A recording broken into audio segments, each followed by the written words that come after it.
dalawang translation. Yung una, sa Latin, no? Sa Latin, ito ay nangangahulugang deity o Diyos, no? O God.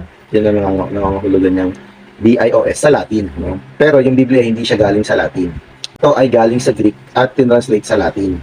Pero pag gagamitin natin yung Dios, no, sa Tagalog, baka yung ating translation ay hindi naaakma.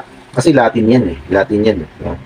So kung titignan natin yung Greek na Dios na yan, ito ay nangangahulugang Zeus or Thursday or Zeus, God of Lightning. Yan ang ibig sabihin ng Dios sa Greek, no? Ngayon kapag gagamitin natin siya sa Tagalog, no, Dios, no, pag sinabi nating Dios tapos iaangat natin ang pangalang Dios, no, medyo nakakapagbagabag na. Para tayo nag-a-address sa dalawang pangalan, nag-address tayo, no, na baka tayo ay